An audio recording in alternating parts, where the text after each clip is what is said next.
गांव की सास के शहरी अंदाज। निधि को विकास से प्यार तो था, पर वो शादी करके उसके साथ गांव में नहीं बसना चाहती थी। मुझे गांव अच्छा लगता है, पर दिक्कत यही है कि मैं वहां रह नहीं पाऊंगी। मुझे वहां के माहौल के बारे में कुछ भी नहीं पता है। अरे माहौल में ढल जाओगी तुम, थोड़ा टाइम तो लो। और विकास गांव में ही रह के ऑर्गेनिक खेती करता है, इतना अलग काम है।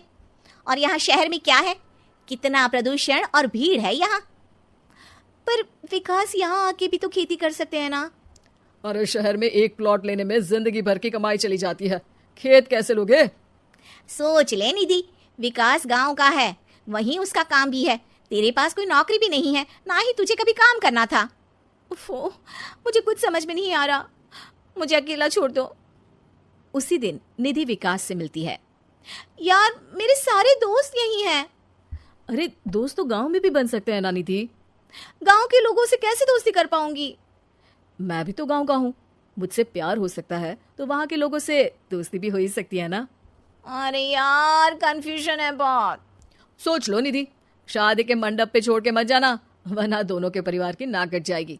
अभी बोल दो, पत्रिका नहीं छपाते हैं। निधि के पास तो कोई चारा नहीं बचा। वो विकास से इतना प्यार करती है कि उसे छोड़ भी नहीं सकती। वो विकास के लिए गांव में शादी करके बसने को तैयार हो जाती है।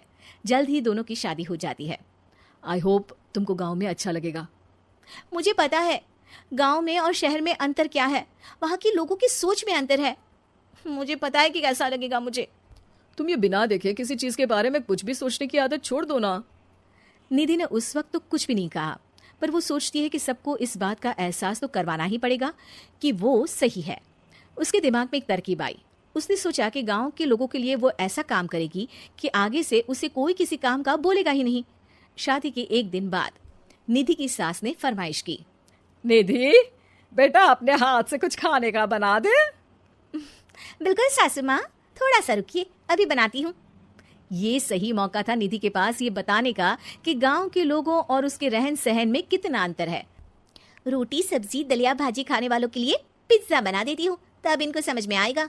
न खा पाएंगी, न कभी कुछ बनाने की बात कहेंगे। थोड़ी देर में निधि सास के लिए पिज्जा बनाकर ले आती है। ये लीजिए माँ जी, आपके लिए मैंने ये बनाया है। इसे हम शहर में पिज्जा कहते हैं, है ना बेटा? है? आपको कैसे पता कि इसे पिज्जा कहते हैं? अरे पिज्जा को पिज्जा नहीं बोलेंगे तो क्या फ्रेंच फ्राइज कहेंगे?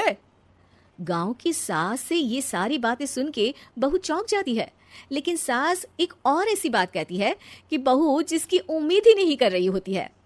बहू, इस पिज्जा के ऊपर ओरेगानो मिला दे और थोड़ा चिली फ्लेक्स, मजा आ जाएगा। माँ जी, गांव में रह के भी आपको ये सब कैसे पता है? अरे यूट्यूब टीवी सब खबर रखते हैं हम भी। इंटरनेट है जहाँ, जानकारी है वहाँ। अरे वाह माँ जी। अरे अभी वहाँ मत बोल, अब जब मैं पिज्जा का फोटो लेके फेसबुक पर डालूंगी ना, तो वहाँ कमेंट में जाकर वहाँ बोलना, ठीक है? ठीक है माँ जी। अरे ठीक है माँ जी की जगह ओके मम्मी या ओके मम्मा बोल दिया करना। है? ठीक है, मतलब ओके मम्मा। निधि का तो सर ही घूम जाता है। इतना शहरी बर्ताव तो शहर में रहने वाली निधि की माँ का भी नहीं था। वो शाम को अपने पति से पूछती है, विकास तुम्हारी मम्मी तो काफी कूल है यार, पिज्जा में क्या डालते हैं, फेसबुक पर क्या डालते हैं, सब कुछ पता है उन्हें तो। हमारे बड़े पापा के लड़के रहते हैं शहर में, बस उनके बच्चे आए थे गांव में गर्मी की छुट्टियां मनाने, उन्होंने माँ को एकदम शहरी बना दिया। उनका फेसबुक अकाउंट भी है, इंस्टाग्राम भी है और टिकटॉक बैंड हो गया, वरना वो भी बनाती थी। तभी सास वहां आ जाती है। अरे निधि, मैं तुझे टैग नहीं कर पा रही हूँ, जरा मेरी फ्रेंड रिक्वेस्ट एक्सेप्ट तो कर दे। निधि की गांव को लेकर जो राय थी वो अपनी सासू माँ को देख के बिल्कुल बदल जाती है। और अब निधि भी सोशल मीडिया पे अपनी सास के साथ लाइव आती है और कमेंट बाजी भी करती है, ताकि सबको पता चले कि गांव में रह के भी उसका जीवन शहर जैसा ही है और उसके आसपास के लोगों के अंदाज भी एकदम शहरी है।